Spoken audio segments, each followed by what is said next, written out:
आज दिल्ली के बिजवासन इलाके में साइबर धोखाधड़ी के मामले में छापा मारने के लिए ईडी की टीम गई थी।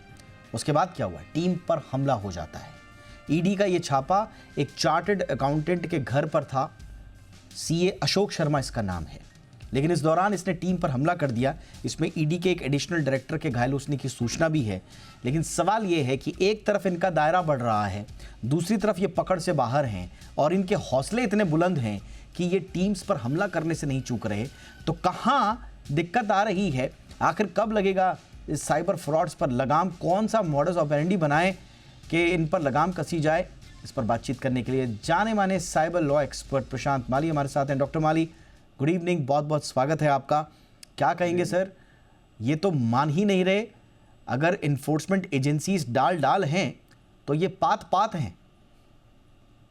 पैंडेमिक हो गया। पैंडेमिक साइबर क्राइम एक बहुत बड़ा पैंडेमिक हो चुका है और उसको मतलब इसके काफी सारे एलिमेंट्स निकल के आ रहे हैं कि इंडिया में जो उसको सपोर्ट मिल रहा है, जो क्रिमिनल्स होते हैं उसको फंडिंग के चक्कर में, पॉलिटिकल फंडिंग के चक्कर में, फिर बाहर से जो लोग हैं जो कंबोडिया या साउथ ईस्ट एशिया में जो लोग बैठे हैं, थाईलैंड में, सिंगापुर में, कंबोडिया में, वहां से जो इनकी लिंक लग रही है, जो हवाले से पैसे ट्रांसफर हो रहे हैं, तो काफी गहरा ये हमारे क्राइम वर्ल्ड में साइबर क्राइम आजकल का सबसे हिट वाला क्राइम माना जाता है। क्योंकि पैसा आराम से मिल रहा है, इनको फास्ट पैसा मिल रहा है। करोड़ों रुपया एक एक इंसान से ये लूट रहे हैं stock market fraud, digital arrest के मामले में। तो ये आसान तरीके से कमाने का सबसे बड़ा जरिया बन चुका है और आगे आने वाला है एआई।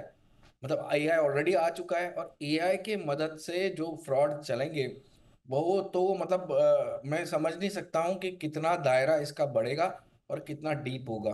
भारत सरकार ने वैसे तो आप देखोगे तो अभी कार्ड्स ब्लॉक करना चालू कर दिया है, काफी पुख्ता कदम उठाए हैं, सिम कार्ड बंद करना, कार्ड्स बंद करना।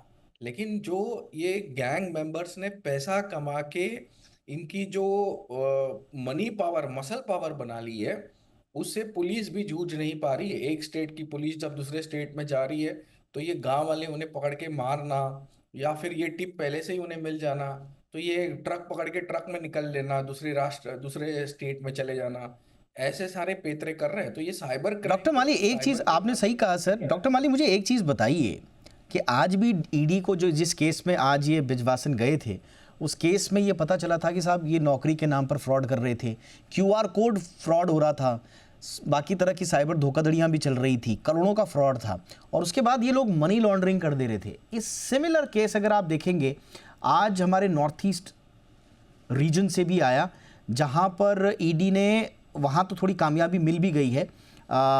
निवेशकों को बिटकॉइन और दूसरी क्रिप्टो करेंसी माइनिंग में निवेश का वादा किया था वहां पे, और वहां पर संपत्तियों को अटैच करने में कम से कम ईडी ने कामयाबी हासिल की।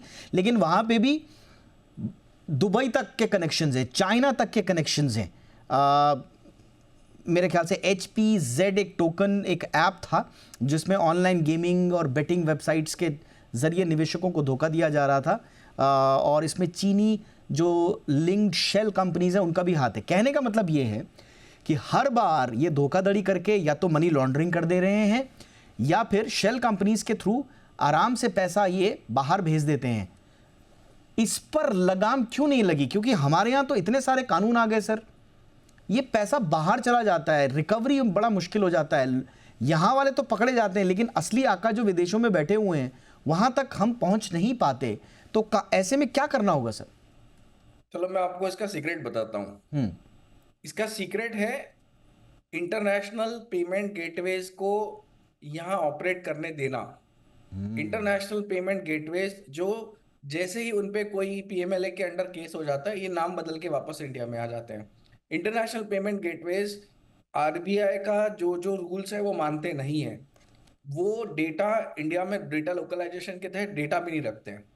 जब से ये इंटरनेशनल पेमेंट गेटवेज है जो दुबई से ऑपरेट होते हैं, सिंगापुर से ऑपरेट होते हैं, रोमानिया से होते हैं, रशिया से होते हैं, चेकोस्लोवाकिया से होते हैं, ये इन्हें पैसा इंडिया से बाहर लेके जाने में या बाहर से इंडिया लाने में, बेटिंग में, स्टॉक मार्केट ऐप में, अलग अलग तरीके में ये जो मनी लॉन्ड्रिंग के लिए यूज करते हैं।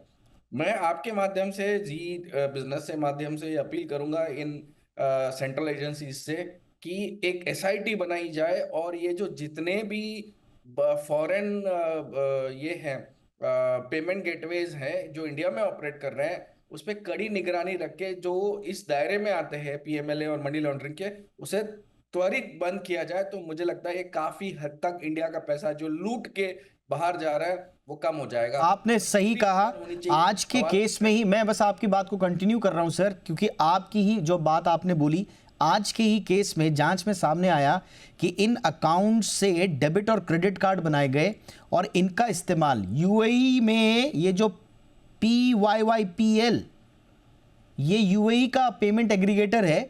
अगर आप गूगल प्ले पे जाएंगे तो वहाँ भी मिल जाएगा आपको आसानी से डाउनलोड करने के लिए। वहाँ पर जो वर्चुअल अकाउंट्स बनाए गए थे उनमें टॉप अप करने के लिए किया गया। तो आप ये बात बिल्कुल सही कह रहे हैं, लेकिन सर हमारे सामने सब कुछ है, उसके बावजूद हम इतने लाचार क्यों हैं? हम इनको पकड़ नहीं सकते, इनको बंद नहीं कर सकते क्या? हमें अभी आप देखोगे ना तो ट्रेल मिल रही है, दुबई जा रही है इधर, लेकिन दुबई में कौन है, इसके पीछे कौन है, आहिस्ता आहिस्ता ये समझ में आ रहा है। लेकिन जब तक आप एक आदमी तक पहुंचते हो कोई और गैंग वाला तैयार हो जाता है और उन्हें लग रहा है कि इंडिया बन गया है एक गरीब कैश काउ जो हम पे एक्शन नहीं लेता और हम इनसे पैसे बना सकते हैं। तो जैसे मैंने बताया, जब तक हम ये बैनिंग का रूट ना लेना, जो फाइनेंस में जैसे पैसे का लेन देन होता है, देखिए ये साइबर क्राइम से ज्यादा साइबर फाइनेंशियल क्राइम है और फाइनेंशियल क्राइम में आपको फाइनेंशियल फोरेंसिक्स करना जरूरी, आदमी को पकड़ने से ज्यादा फाइनेंशियल फोरेंसिक्स करना जरूरी है। तो हमें चाहिए एक बड़ी सीएस की सर्टिफाइड फोरेंसिक अकाउंटिंग प्रोफेशनल्स की टीम जो ये माया जाल को तोड़े और माया जाल को तोड़ के इसे वापस बना दे। ये रोकने के लिए जब तक हम कुछ नहीं करते ना, ये कॉन्स्टेंटली भारतवर्ष में चलता रहेगा। Absolutely sir. ये जो मैं कह रहा था ना PYYPL, ये पीपल है दरअसल इसका प्रोनाउंसिएशन, और ये यूएई में 2017 में हुई थी। अब लेजिटिमेट है नहीं, मैं उस पर नहीं जा रहा हूँ, लेकिन इसके थ्रू फ्रॉड्स हुए हैं। तो कम से कम ये एक जिम्मेदारी तो बनती है कि इंटरनेशनल जो जितने पेमेंट एग्रीगेटर भारत में आ रहे हैं, कम से कम उनकी धरपकड़ हो। अब उनके पीछे कौन है, आगे पीछे, ये तो जांच का विषय है, लेकिन कहाँ से पैसा जा रहा है, ये ब्रिज तो यही है ना। अगर ये ब्रिज अगर आपने पकड़ लिए तो फिर मुझे लगता है कि क्रिमिनल्स तक आप जब पहुंचेंगे तब पहुंचेंगे, लेकिन कम से कम रिकवरी आपकी आसान हो जाएगी अगर ये आपने कर दिया। अब इसमें कितना समय लगेगा, क्या लगेगा, हम नाउम्मीद नहीं है, मायूस नहीं है, हमें उम्मीद है। हम बहुत ज़्यादा क्रिटिसाइज भी नहीं कर सकते गवर्नमेंट एजेंसीज को, क्योंकि हम जानते हैं कि ये इवॉल्विंग थ्रेट है और अभी हम इसमें सीख ही रहे हैं। तो all the best to our enforcement agencies, अच्छा काम कर रहे हैं, आगे काम करते रहें और उनको पावर मिले, गवर्नमेंट की तरफ से एम्पावरमेंट हो। और जनता की तरफ से एम्पावरमेंट सिर्फ एक ही हो सकता है, और वो ये है कि आपको जागरूक रहना है। अगर आप जागरूक रह गए, हमारी एजेंसीज और एम्पावर होंगी, तो जनता से, सरकार से हर तरह का एम्पावरमेंट मिले और खुलासे हों, भंडे फोड़ हों, और सही लोगों को सलाखों के पीछे तक, जो इसके पीछे लिप्त हैं, वो पहुँचें।